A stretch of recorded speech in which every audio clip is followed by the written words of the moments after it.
Act 5 of Henry VI, Part 1 by William Shakespeare. Scene 1. London. The Palace. Senate. Enter King Henry VI, Gloucester, and Exeter. Have you perused the letters from the Pope, the Emperor, and the Earl of Armagnac? I have, my lord, and their intent is this.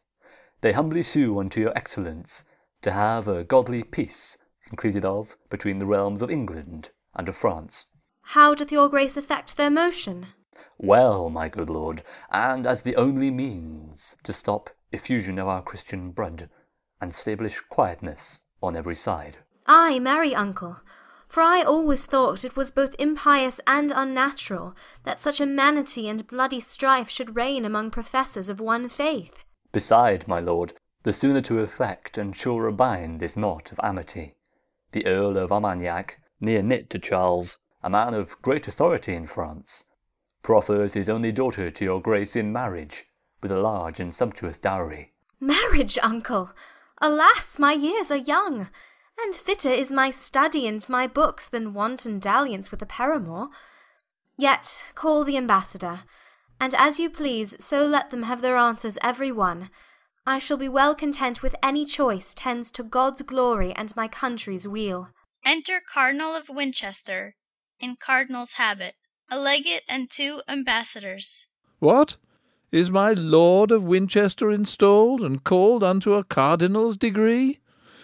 Then I perceive that will be verified. Henry V did sometime prophesy, if once he come to be a cardinal, he'll make his cap co-equal with the crown. My lords ambassadors, your several suits have been considered and debated on, and therefore are we certainly resolved to draw conditions of a friendly peace, which by my Lord of Winchester we mean shall be transported presently to France.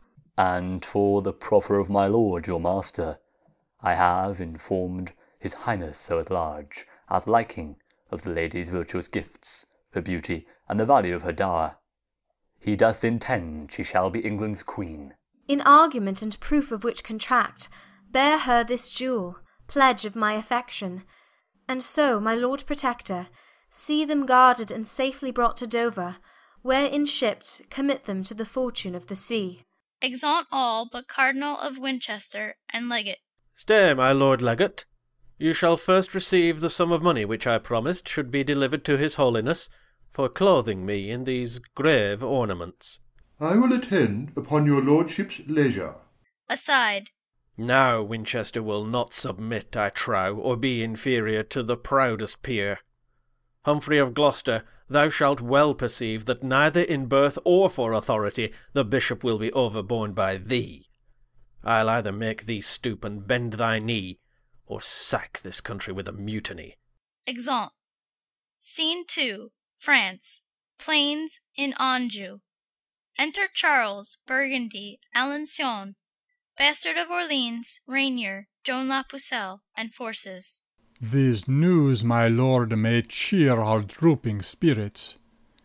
'Tis said the stout Parisians do revolt and turn again unto the warlike French. Then march to Paris, royal Charles of France, and keep not back your powers and dalliance. Peace be amongst them, if they turn to us.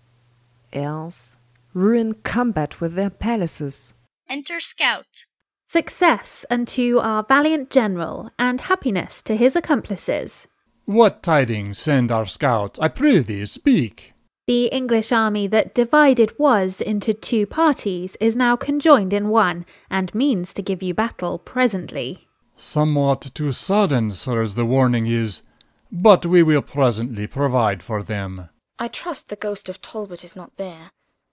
Now he is gone, my lord, you need not fear. Of all base passions, fear is most accursed. Commend the conquest, Charles, it shall be thine. Let Henry fret, and all the world repine. Then on, my lords, and France be fortunate. Exeunt. Scene 3. Before Angers. Alarum. Excursions.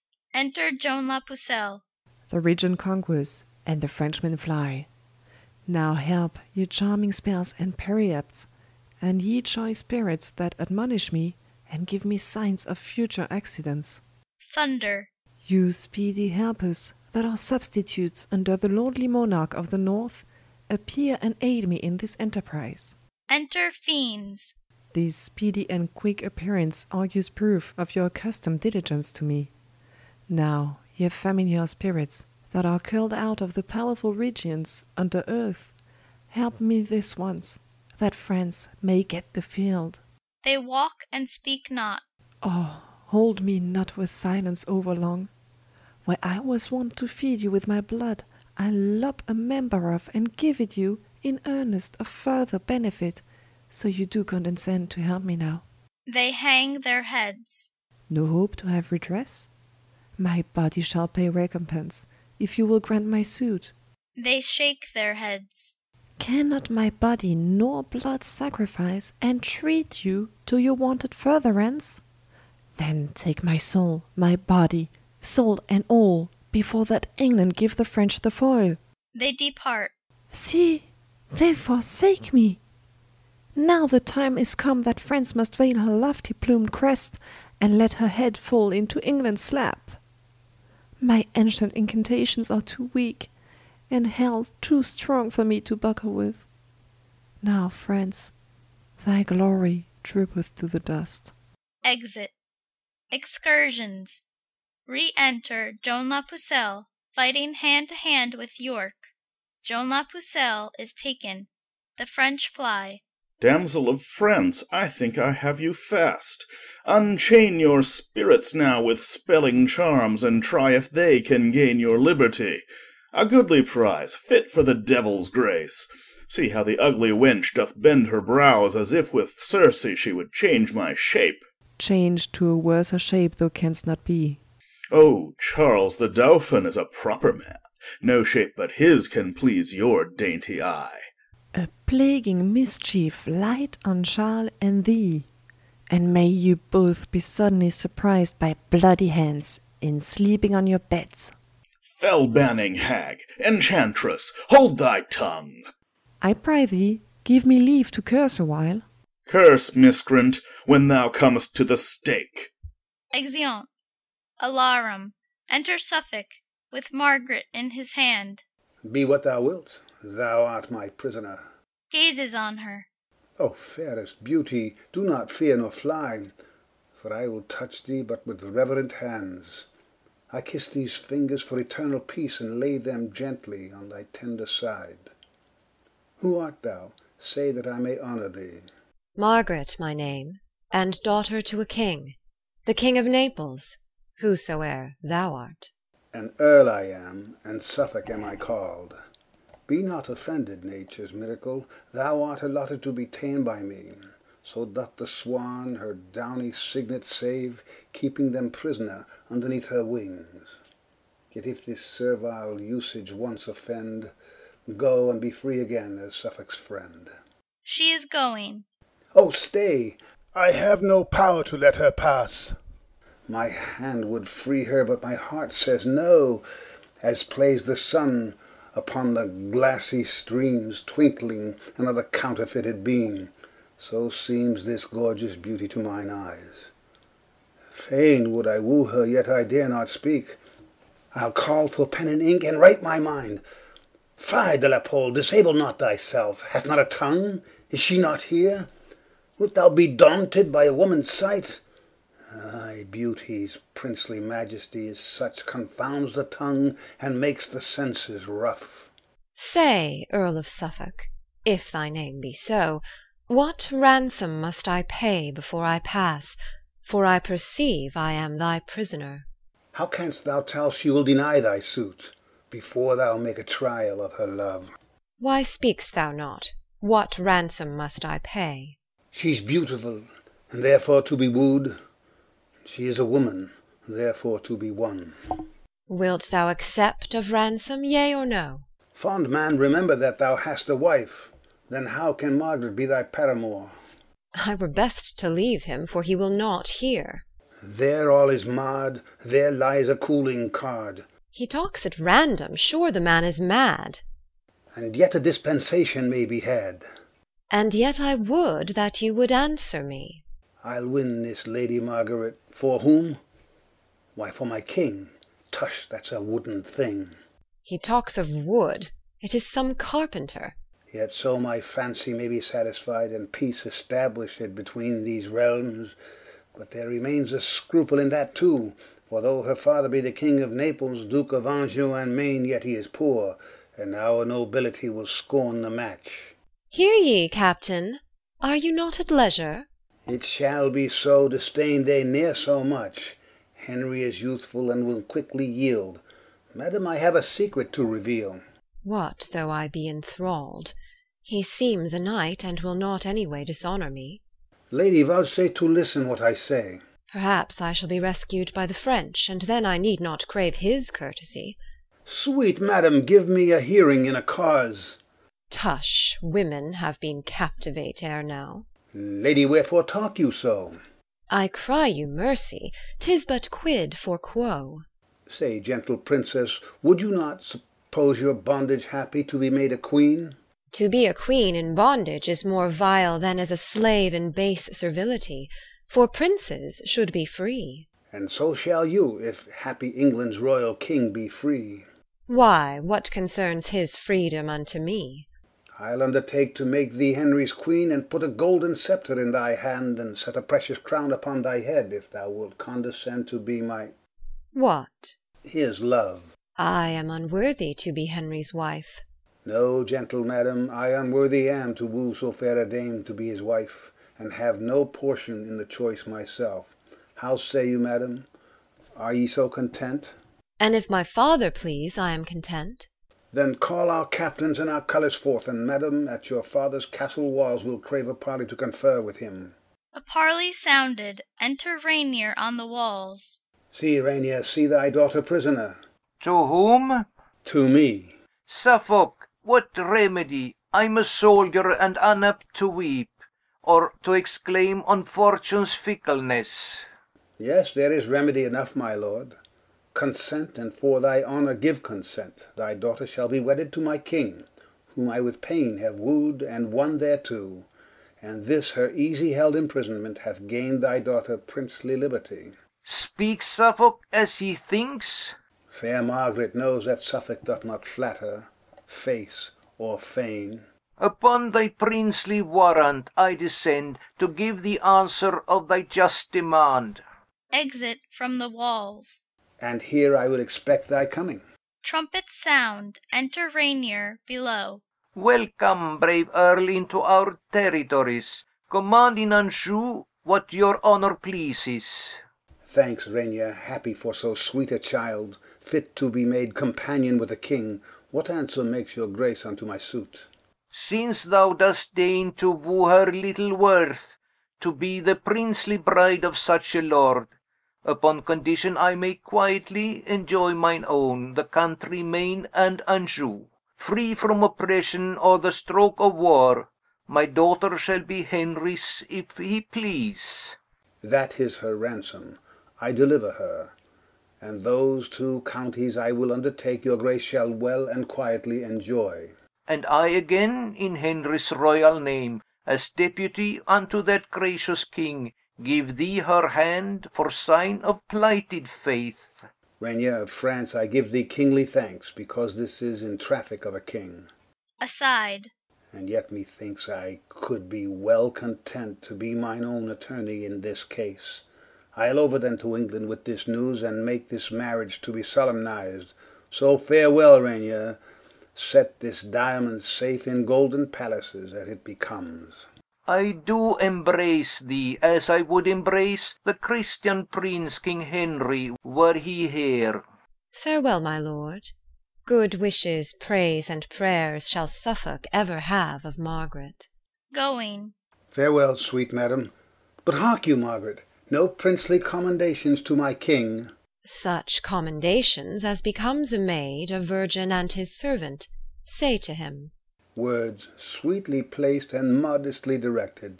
But, madam, I must trouble you again. No loving token to his majesty? Yes, my good lord, a pure unspotted heart, never yet taint with love, I send the king. And this withal. Kisses her. That for thyself. I will not so presume to send such peevish tokens to a king. Exeunt Rainier and Margaret. Oh, wert thou for myself! But, Suffolk, stay, thou mayst not wander in that labyrinth. There minotaurs and ugly treasons lurk. Solicit Henry with her wondrous praise. Bethink thee on her virtues that surmount, and natural graces that extinguish art. Repeat their semblance often on the seas, that when thou comest to kneel at Henry's feet, thou mayst bereave him of his wits with wonder. Exit. Scene 4. Camp of the York in Anjou. Enter York, Warwick, and others. Bring forth that sorceress condemned to burn. Enter Joan la Pucelle, guarded, and a shepherd. O Joan, this killed thy father's heart outright. Have I sought every country far and near, and, now it is my chance to find thee out, must I behold thy timeless cruel death? Ah, Joan, sweet daughter Joan, I'll die with thee. Decrepit miser, base ignoble wretch, I am descended of a gentler blood. Thou art no father nor no friend of mine. Out, my lords, and please you, 'tis not so. I did beget her, all the parish knows. Her mother liveth yet, can testify she was the first fruit of my bachelorship.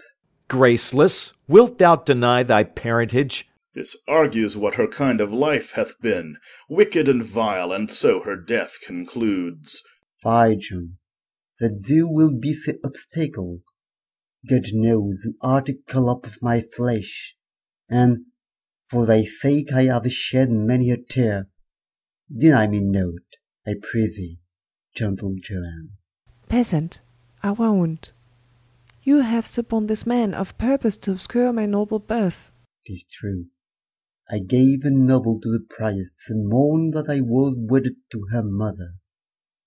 Kneel down and take my blessing, good my girl. Will thou not stoop? Now cursed be the time of thy nativity. I will the milk thy mother gave thee, when thou suck'st her breast, had been a little ratsbane for thy sake. Or else, when thou didst keep my lambs afield, I wish some ravenous wolf had eaten thee. Dost thou deny thy father, cursed drab? Oh, burn hair, burn air, hanging is too good. Exit. Take her away, for she hath lived too long to fill the world with vicious qualities. First, let me tell you whom you have condemned.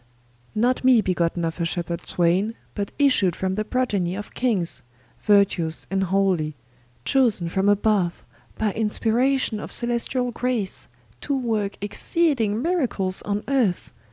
I never had to do with wicked spirits, but you, that are polluted with your lusts, stained with the guiltless blood of innocence, corrupt and tainted with 1,000 vices, because you want the grace that others have, you judge it straight a thing impossible to compass wonders but by help of devils. No, misconceived. Joan of Arc hath been a virgin from her tender infancy, chaste and immaculate in very thought, whose maiden blood, thus rigorously effused, will cry for vengeance at the gates of heaven. Ay, ay, away with her to execution. And hark ye, sirs, because she is a maid, spare for no faggots, let there be enow. Place barrels of pitch upon the fatal stake, that so her torture may be shortened. Will nothing turn your unrelenting hearts? Then, Joan, discover thine infirmity, that warranteth by law to be thy privilege. I am with child, ye bloody homicides. Murder not then the fruit within my womb, although ye hale me to a violent death. Now heaven forfend the holy maid with child. The greatest miracle that e'er ye wrought. Is all your strict preciseness come to this? She and the Dauphin have been juggling. I did imagine what would be her refuge. Well, go to. We'll have no bastards live. especially since Charles must father it. You are deceived. My child is none of his. It was Alençon that enjoyed my love. Alençon, that notorious Machiavel! It dies, and if it had 1,000 lives. Oh, give me leave, I have deluded you. 'Twas neither Charles, nor yet the Duke I named, but Regnier, King of Naples, that prevailed. A married man! That's most intolerable. Why, here's a girl. I think she knows not well there were so many whom she may accuse. It's sign she hath been liberal and free. And yet, forsooth, she is a virgin pure. Strumpet, thy words condemn thy brat and thee. Use no entreaty, for it is in vain. Then lead me hence, with whom I leave my curse. May never glorious sun reflects his beams upon the country where you make abode, but darkness and the gloomy shade of death environ you, till mischief and despair drive you to break your necks or hang yourselves. Exit. Guarded. Break thou in pieces and consume to ashes, thou foul accursed minister of hell. Enter Cardinal of Winchester, attended. Lord Regent, I do greet your excellence with letters of commission from the king. For know, my lords, the states of Christendom, moved with remorse of these outrageous broils, have earnestly implored a general peace betwixt our nation and the aspiring French. And here at hand the Dauphin and his train approacheth, to confer about some matter. Is all our travail turned to this effect?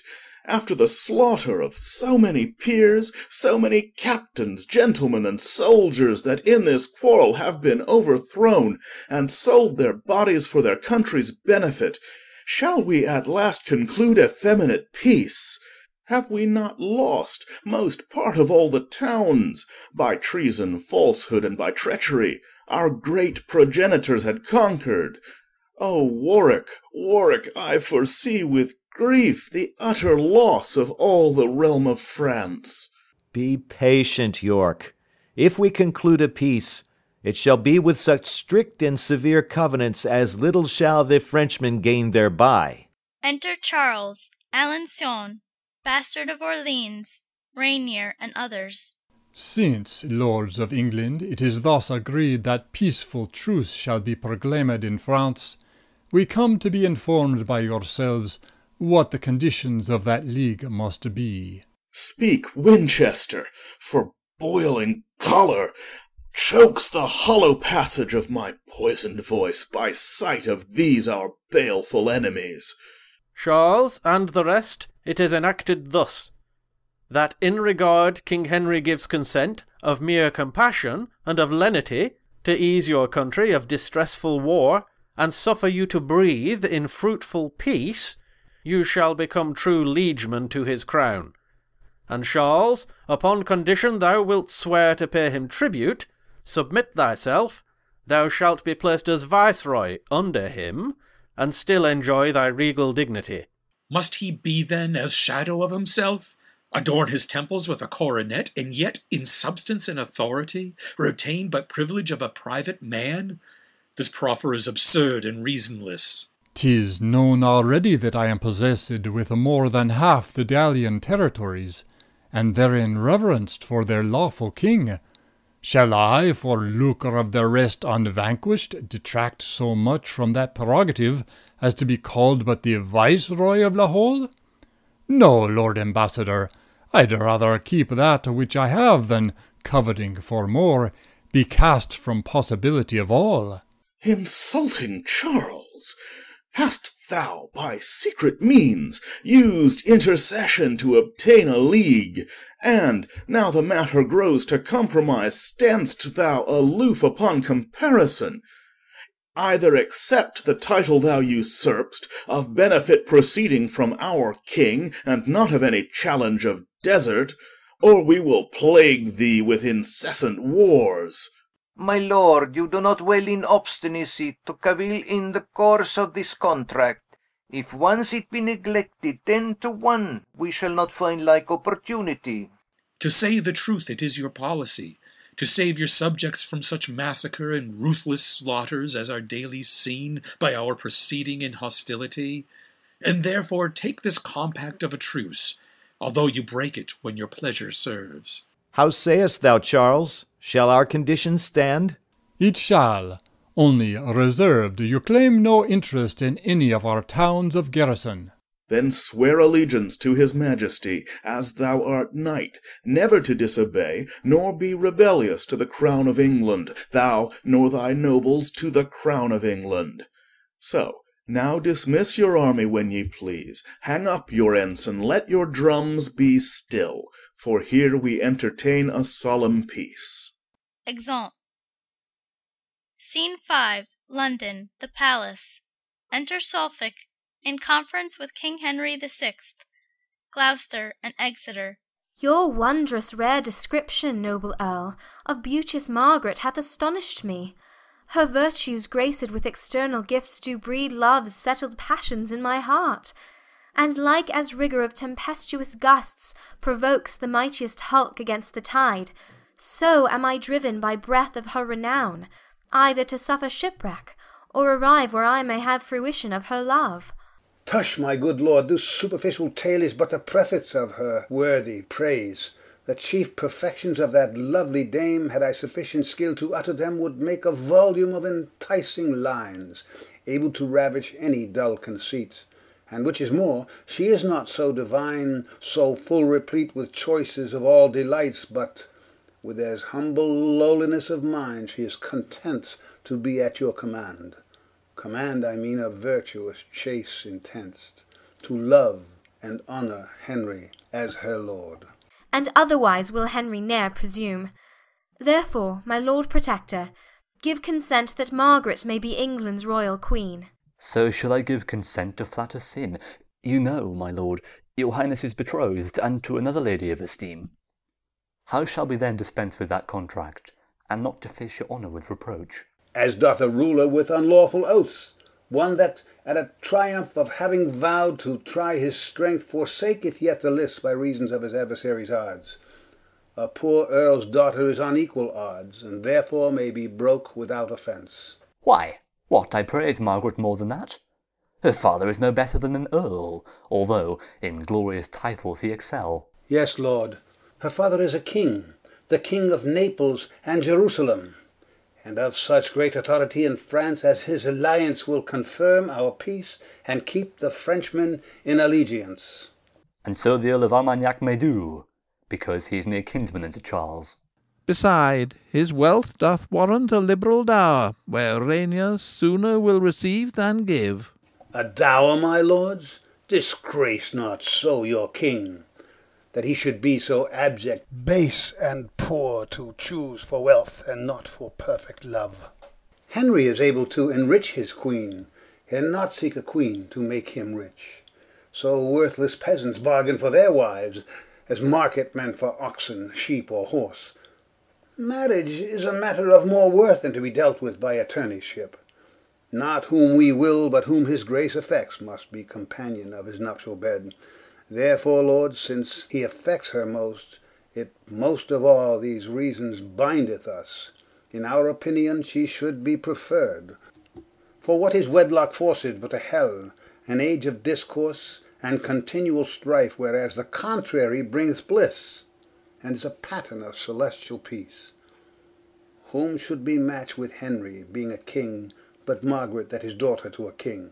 Her peerless feature, joined with her birth, approves her fit for none but for a king. Her valiant courage and undaunted spirit, more than in women commonly is seen, will answer our hope in issue of a king. For Henry, son unto a conqueror, is likely to beget more conquerors, if with a lady of so high resolve as his fair Margaret he be linked in love. Then yield, my lords, and here conclude with me, that Margaret shall be queen, and none but she. Whether it be through force of your report, my noble lord of Suffolk, or for that my tender youth was never yet attaint with any passion of inflaming love, I cannot tell. But this I am assured, I feel such sharp dissension in my breast, such fierce alarums both of hope and fear, as I am sick with working of my thoughts. Take therefore shipping. Post, my lord, to France. Agree to any covenants, and procure that Lady Margaret do vouchsafe to come, to cross the seas to England, and be crowned King Henry's faithful and anointed queen. For your expenses and sufficient charge, among the people gather up a 10th. Begone, I say, for till you do return I rest perplexed with 1,000 cares. And you, good uncle, banish all offence. If you do censure me by what you were, not what you are, I know it will excuse this sudden execution of my will. And so, conduct me where from company I may revolve and ruminate my grief. Exit. Ay, grief, I fear me, both at first and last. Exeunt Gloucester and Exeter. Thus Suffolk hath prevailed, and thus he goes, as did the youthful Paris once to Greece, with hope to find the like event in love, but prosper better than the Trojan did. Margaret shall now be queen and rule the king, but I will rule both her, the king, and realm. Exit. End of Act 5. End of Henry the Sixth Part 1 by William Shakespeare.